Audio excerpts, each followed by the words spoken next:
Cześć! Na początek dzisiejszego filmu zagadka. Co to są za nasiona?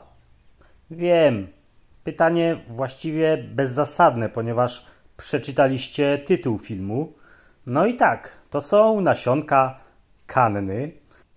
Takie ciemnobrązowe maleństwa wielkości groszku. No i dzisiaj wysieję te nasionka i zobaczcie, co z tego wyniknie.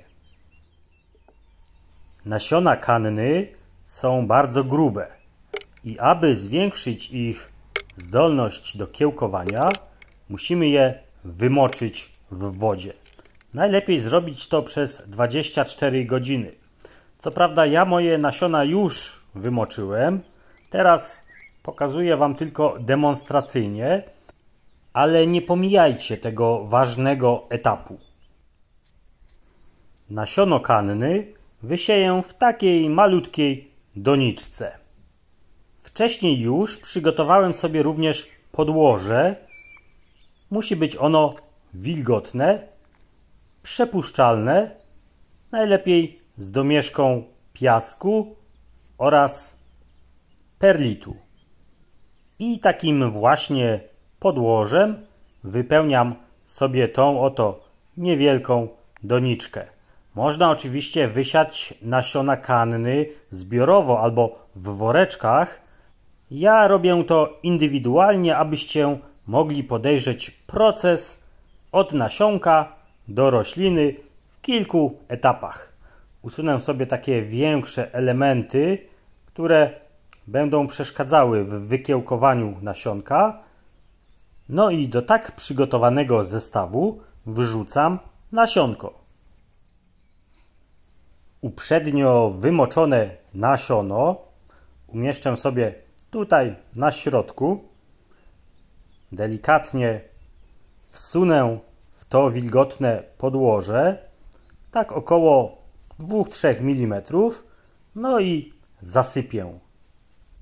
Nadmienię jeszcze, że taką najlepszą zdolność do kiełkowania mają nasiona świeże, czyli jedno, maks dwuletnie.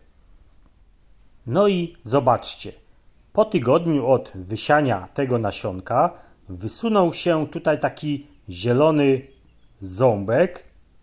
No i on ma około 1 cm.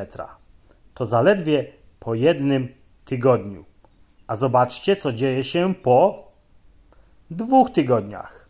Roślina już jest całkiem duża, ma około 7 cm. No i praktycznie można ją już przesadzić do większej doniczki, ale ja jeszcze poczekam, abyście mogli podejrzeć, jak roślina wygląda po 3 tygodniach. Przypomina mi ta kanna troszkę kiełkującego bananowca. Zupełnie w ten sam sposób rozwija te swoje liście, no i właściwie prezentuje się bardzo podobnie.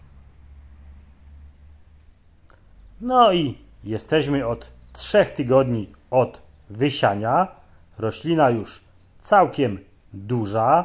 Ten liść troszkę oklapł, ponieważ wystawiłem go na bezpośrednie słonko. Gdy dam mu już spokój, listek z powrotem zesztywnieje i będzie prezentował się dostojnie. No dobrze, roślina o takich rozmiarach ma już rozwinięty system korzeniowy, no i można przesadzić ją do większej doniczki. Kanny raczej tego nie lubią, ale też nic się nie stanie, jeśli pokażę Wam teraz system korzeniowy takiej już około 15-centymetrowej kanny. Zobaczcie, tutaj cały czas przy roślince jest taka kuleczka. To jest to nasiono, którego nie możemy odrywać, ponieważ roślina czerpie cały czas z niego energię i taką chęć do życia.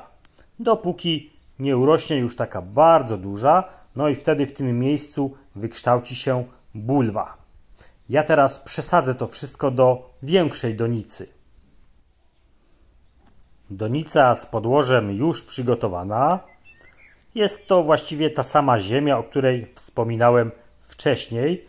No i do tego dołka wrzucam tą oto sadzonkę. Pamiętajcie, aby nie uszkodzić nasionka. Bez niego roślina zapewne zmarnieje. Ja sobie tutaj jeszcze uzupełnię ziemi i już przystąpię do kolejnego etapu. Może jeszcze tutaj troszkę przy roślinie, jak najbliżej. Przy okazji wspomnę również, gdzie pobrałem te nasionka. Otóż, kiedy roślina już przekwita, tam w miejscu, gdzie był kwiatostan, pojawia się taki schowek, w którym są schowane właśnie takie oto nasionka i jest to najłatwiejszy sposób, aby pozyskać sobie taką kannę. Pamiętam, że ta roślina mateczna była bardzo wysoka, miała czerwone kwiaty i ogromne liście. Liczę na to, że ta oto malutka sadzonka również będzie tak okazała i będzie zdobiła mój ogródek. No to jeszcze podlewanie. Kanna bardzo lubi wodę, dlatego trzeba ją podlewać dosyć często. Ale za to, kiedy ją podlewamy, no to ona też rośnie bardzo szybko. Tak jak już pokazywałem wcześniej, od nasionka do takiej rośliny to jest zaledwie 3 tygodnie. Aby rosła jeszcze szybciej, możemy nałożyć na nią taką oto szklarenkę, która musi mieć tam otworek jakiś na górze.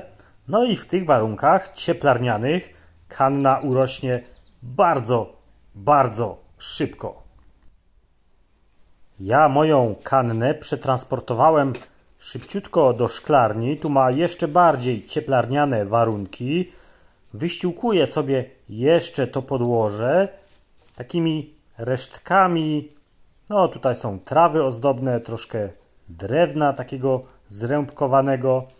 No i to pozwoli uniknąć szybkiego odparowywania tej wody właśnie w szklarni. Gdy kanna znacząco podrośnie i będzie miała więcej tych liści właściwych, to postaram się zrobić taką relację, może na filmiku short i wtedy zobaczycie potęgę jej wzrostu. Dam tutaj jeszcze szklarenkę, tak aby ślimaki mi jej nie zjadły. Trzymajcie się. Cześć!